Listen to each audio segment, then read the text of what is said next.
Hey guys, welcome out to Revolution this morning. We're going to continue with our examination of the 190 variations in Scrivener's 1881 Greek New Testament and where it departs from the 1598 Textus Receptus of Theodore Beza when we take into consideration the 1611 King James Version and the underlying Greek text of that version. And so we're on our 11th examination, and so this is a very small issue, and so this video shouldn't take long. But I've just thought I'd show you firstly what the issue is, and so I'll just enlarge in this just a tiny bit. So we have, whoops, I've gone a little bit far with my magnification there. Okay, so these basically both translate to E. Beza's E and Scrivener's E. Okay, so what's the difference between these? Okay, so let's have a quick look. So the E, a primary participle of distinction between two connected terms. Sorry, I said participle, particle, sorry. So in the authorized version, it appears 357 times.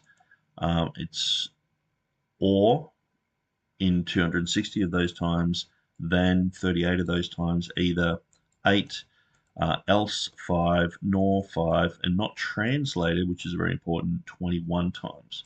So either or then. So it's pretty simple, just means either or then. So then when we look at the other word, the E here, a primary participle of conditionality, it's a conjunction. So in the authorized version, if 242 times, whether 21 times, that 6 times, not translated, which is also important, 20 times, and miscellaneous 3, so that must mean it combines with other words. So it appears 292 times. So it means if or whether. Okay. So that just gives you a basic understanding of the differences here. So where do they differ? Okay, so Beza, he has E. Scrivener has his E here.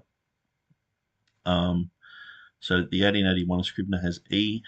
He departs from Theodore Beza's E here, which is in his 4 Greek editions. I haven't put his Latin edition here, but we will see that it's not in that one.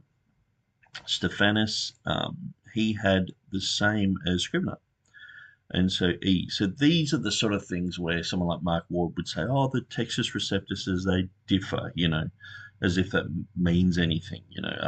There was a progression over time. Of course, we know they differ. That's why they're called different editions. If they were all the same, we would just say that they're all the same. It's just really, really strange that he just continually brings that up. But there are people who sort of have the Textus Receptus concept of they're all sort of good, where I'm more definitive and I say it's the King James version, the underlying text of the King James version is the final Textus Receptus, and so that just clears that whole issue up. That would save everyone going back and forward on that issue, and most people agree with that. I mean, even people who follow the Scrivener text, that is the it is the King James Greek underlying it is the Textus Receptus underlying the 1611 King James version. So I believe that Scrivener unnecessarily departed from Beza in many places, not many places, but in a handful of places. But I mean, most of the time we are trying to get a hair off a lion's back. This is just like almost nothing when you can compare it to the changes and differences in the critical text between their critical texts You know, when you compare Tregelles and Luckman and Westcott and Hort and what they have today. And also, if you can compare just Vaticanus and Sinaiticus, there's so many differences. But anyway, you guys probably know all that, so I won't go into that. But so yeah, we can see Stephanus in all of his editions. He has the E there. Erasmus has the same E, so these are all the E's that Scrivener has. Complutensian Polyglot has the E, but it was interesting. I think it's the Aldine edition, which is 1518, has the same as Beza, which is quite interesting. So, what does this translate to? Okay, so in the King James Version, is thine eye evil? In the Wycliffe, whether thine eye is wicked. So it's hard to sort of pinpoint what that is. But as we go through more into the Middle English, later Middle English, we see is thine eye evil, is thine eye evil, is thine eye evil, is thine eye evil, is thine eye evil. So, you know, going through all the way to the Bishop's Bible, we see that. So before I read about this and what I've written here, and go into the study that I've done, I just want to show you these pictures. Okay, so this is what Scrivener has in the appendix of this work. So this is his Greek that he did in 1881. So this is the underlying text that he attempted to make 250 years after the King James. So he's gone through and he believed that this little section here with the E and the asterisk, whenever it has an asterisk, that means it's an issue that if you go to the back of his book, you find what is called the appendix. So I know I've explained this quite a few times, but it's always good to go over this. So I'll just quickly go up here. So this is the appendix, and we can clearly see in Matthew here, the E here. Okay, and then he's written what he's written here. So this is, you know, page 649 of this work here. So if you typed in Scrivener Hathi Trust, or just typed in, you know, that URL, you'll get that. And so he has an asterisk there, which means that this is part of the 190 differences that he believes that the King James translators departed from Beza. Now, he also has the number 6 here, which is quite interesting. So if we go down, we see the number 6 here is the Westcott and Hort change of the E. But what's interesting also, if we just go up to this E here, we see above it in the same sentence, the E that starts the whole verse has a 5 on it, and this is omitted in Westcott and Hort's text. So basically, Westcott and Hort text omits the 2 E's that are there, and so you'll see why this is important later. Okay, so I'll just jump back down. Oops, if I use my index here, it's easier. There we go. And so I showed you that, and so this is what I was looking at. So XX15I, so it's 2015I, the Complutensian, Erasmus, Colonaeus, Stephanus, Beza's first. So notice that. So Beza's first was a Latin text. This is why sometimes you'll see on, so the Textus Receptus Bible site, and even on my site in many places, it says Beza's first edition was the 1565. But that's not how Beza counted his editions. He counted his 1556 edition, the Latin, as an edition.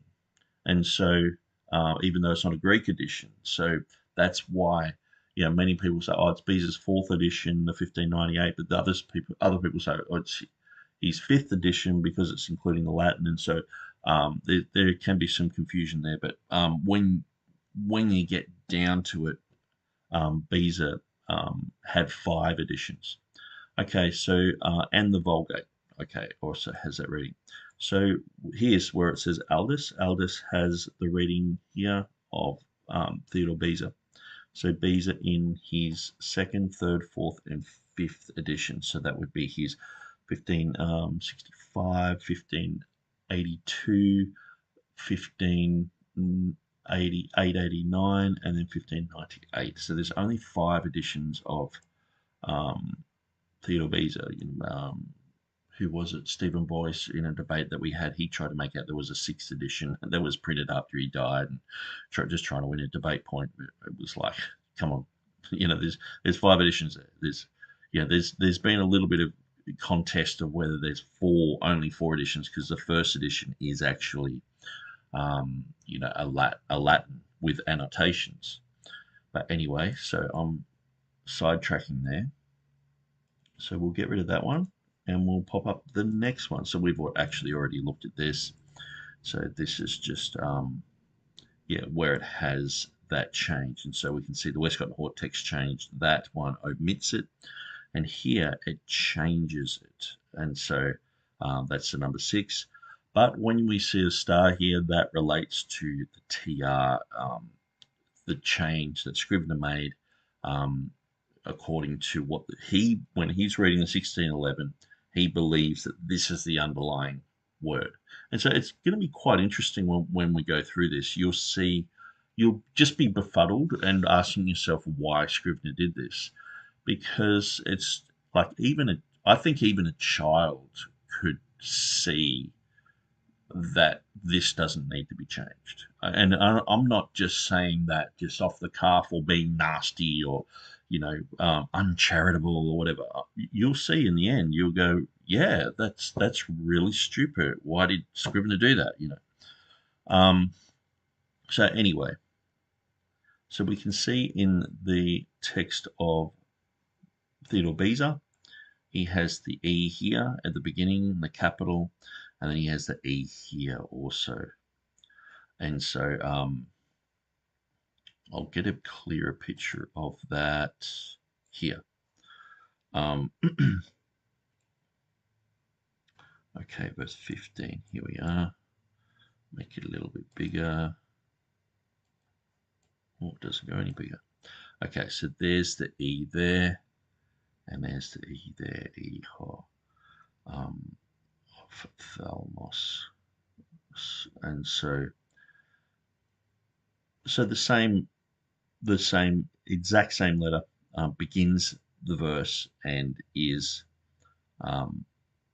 after the question mark. So when you see this symbol here, looks like a semicolon, that is actually a question mark in the Greek. And so you see it's question mark there, and it's question mark also at the end there. Okay, so we don't need Beza anymore. And if we go to Bible Hub, we can clearly see Scrivener has the E there, Stephanus has the E there, Beza has the E there, capitalized, but we see the difference. So Scrivener matches up with Stephanus, but not with Beza. Okay, so it's very clear there. And we see that this is a difference. The Greek Orthodox, they tend to follow Scrivener there. Tischendorf, he tends to follow Beza there. And so we see the differences between that. So what does Westcott and Hort have? They have this here. So that is what Theodore Beza has. But they omit the E at the beginning of their verse here. So we see Westcott and Hort with the 27 variants. So that's interesting. I wonder if that's actually in the 27th edition. I would have to look that up, but that would be interesting. So, and then we're going to look at the King James. So what does it actually come out to? Is it not lawful for me to do what I will with mine own? Is thine eye evil because I am good? Okay, so that is the 1611, and we see that here as well. So exactly what I just read. So there's no marginal note or anything there, so we can switch that off. So here we've also got Hutter, Elias Hutter. He's got some very interesting work. Let's enlarge, and here's one. So verse 15. So Elias Hutter, he has a dodecaglot, which is 12 12 languages in the New Testament. So he has here verse 15 in the Greek. So he has the E here, and he has the other E here, which is exactly how Scrivener has it. So that would pretty much line up with the Stephanus text of the 1550, 1551 type. And so in the English, is it not lawful for me to do as I will with my own? Is thine eye evil because I am good? Now, I'm not saying that's translated from that, because he did grab these from specific places. So, we see it in the Dutch, we see it in the Hebrew, we see it in the. So this is a very good resource. This is on BiblesOnline.net. So I encourage people to go there and look at that. So that's interesting. He's got that reading there. And so let's have a quick look at Stephanus, 1550, just to prove to you that I'm not making this up. Okay, so I've lost my spot. Where were we? Okay, so we have an E there, and then the E there. So we see that E at the beginning of the verse, and then you see a question mark there, and then you see the E here.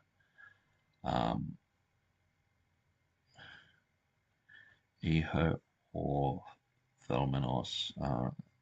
So that ends with the question "imi" there. So you can see that's exactly what Scrivener has. So this is Stephanus. He's 1550. So this is the year before he introduced verse numbers. It's so much easier with verse numbers. Going through this, it's like, man, you got to know where you're at and follow the little. What I found is it's these little details here. So that's a 20 there. It's in Greek numbers, so it can be quite hard to follow that. But so I just wanted to show you that in the 1550, so we can turn that off. And we've gone through that. Okay, and so I'll just check. Yes, we've gone through that. We'll go through that in a second. We've already gone through those. So that gives you a bit of an idea of what the issues are. So, is it not lawful for me to do what I will with mine own? Is thine eye evil because I am good? Okay, so I'm going to read through this, and I'm just going to show you something. Like I said, a child can understand this. So Scrivener replaced Beza's E for E. The E of Beza may be used to introduce either related or opposite alternatives. When the alternatives are opposites, it may be easily rendered as or, and if context so allows, it may also be rendered or for a relative alternative. In Matthew 20:15, it introduces a related alternative, i.e., that is it not lawful for me to do what I will with mine own? Or, so the King James doesn't have the or there, it just has is. You can see that up here. Is thine eye evil? And so it doesn't have or is thine eye evil. But it's definitely or is implied there. So is thine eye evil because I am good? The critical text shows Scrivener's reading. Shows the Scrivener reading. Sorry. Many examples in the King James Version show that E is sometimes untranslated and sometimes merged with other words. For example, Matthew 26:53. Thinkest thou that I cannot now pray to my Father, and he shall presently give me more than 12 legions of angels. The first Greek word being e is not translated, or thinkest thou sort of thing, or in the KJV and in many modern versions. So this isn't just a KJV issue. Most modern versions don't do this either. This is a clear example of divided scholarship where e is not directly translated as or in all cases. The example shows us that Scrivener was correct from the perspective of the lexicon, but in error when it came to the pattern of the King James Version translators, who provided many examples of e not being directly translated, as do many modern translations. And so here's some other examples: Matthew 1:18, Acts 5:28-6, Romans 9:21, 1 Corinthians 6:9, 1 Corinthians 6:19, 1 Corinthians 14:36, 1 Corinthians 14:36, the exact same thing that I just wrote, 2 Corinthians 1:13, and Galatians 4:27, etc.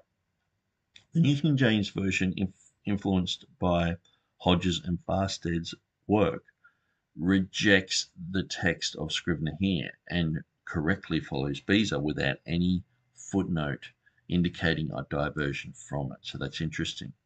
Sometimes I see that when you find these differences between Scrivener and Beza, you see the New King James is almost totally oblivious to those changes.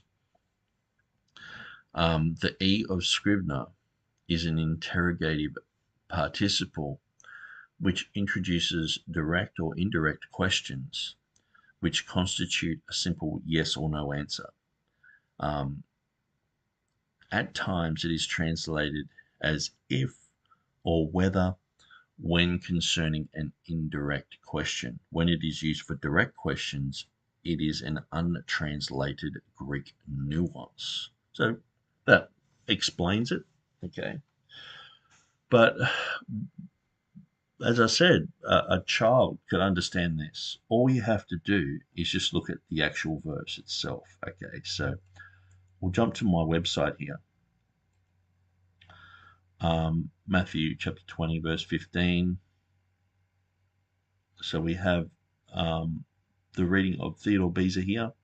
He has the E here and the E here, okay? Now notice how it's translated in the first sentence. Is it not lawful? Okay, so it's translated, the E is translated, it's not or is it not lawful? Okay. And then you notice after the question mark here, then you've got the E again, which is translated, is thine eye evil? So all you have to do is look in the same verse and you can see that this is not an issue. Why didn't Scrivener turn around and say, oh, well, this needs to be the other E, the one that looks like EI, epsilon iota. And so he's made an issue there because of the Westcott and Hort text. And so, but he hasn't looked just in the verse and checked this letter, this word out, and realized, hang on, they haven't used or is it not lawful for me. Where here he's insisting that, oh, well, the King James translators must have used a different word because how can that equal just is it, sort of thing. Where here it does, just in the same verse. So it's almost ridiculous. Like, it's in the same verse. I mean, I don't want to downplay Scrivener's ability in Greek, but he's definitely, he can't hold a candle to people like Theodore Beza and Stephanus and Erasmus. And so they had their readings for their purpose. But clearly, if you're looking at the underlying Greek text, there's no reason for you to think that that should be the other E. when clearly in the exact same sentence. I mean, I was showing you, other places where you can go and you can see that, you know, when it's used for direct questions, it's an untranslatable Greek nuance. But here we have other examples. You can go there, you can have a good look and work out what's going on there. So Matthew 1:18. We'll just have a quick look.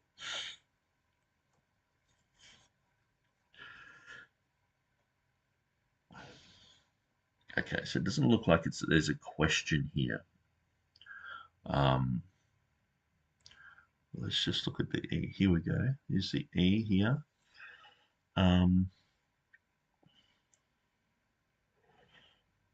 She was found, or before they came together.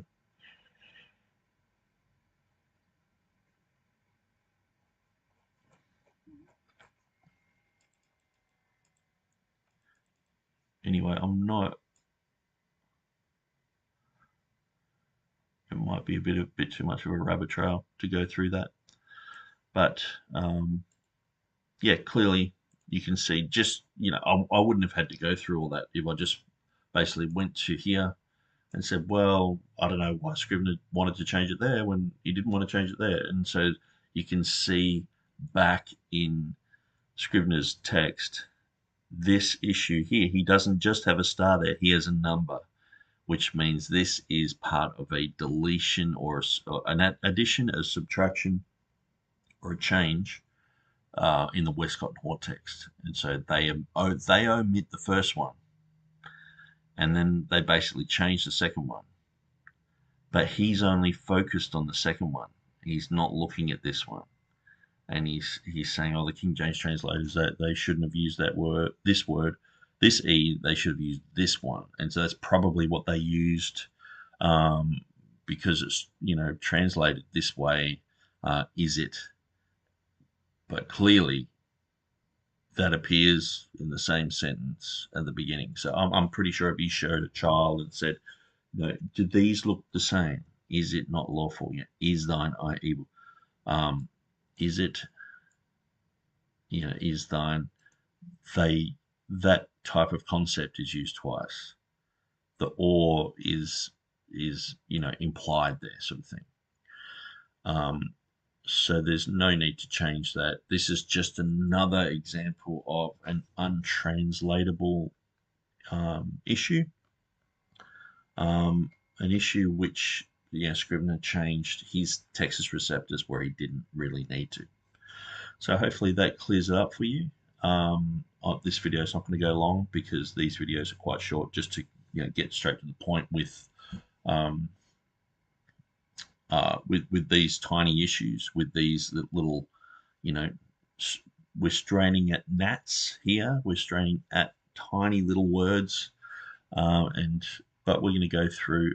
We finished Matthew, so which is good. And as I pointed out, there's no issue here. There's no translatable difference. If we go through all of what we've seen already, the Ozios, the Kalasusi, the Edon, the Yermayu, the Hazeu, the Archon, the Rabdos, the Bab. If we go through them all, I think I've offered a pretty good explanation for why none of these should have been changed. And so we've gone through Matthew. This is the 11th video. So we'll just continue. When I've got time, we'll start going through Mark. And so we're going to do 190 of these. And hopefully this will also help in the scholarship of people trying to, recreate a TR, because there's a lot of people who say, I'm going to create a TR edition and I'm going to do this and that and I'm going to show where variants are in the TR. Well, this is like, basics. You're going to have to go through all this stuff and figure out what Scrivener said here and where he's wrong, because obviously he's wrong to change these places. And to me, it's quite clear. I think anyone watching these videos would go, some of these readings are ridiculous. Why would he change that in that verse and not the first word, which is exactly the same? And so anyway, I'm going to leave it there. God bless you guys. And I'm going to continue doing my live videos tomorrow. Probably around about this time, probably about 2, maybe 3 hours earlier. Thanks for joining us, and God bless you.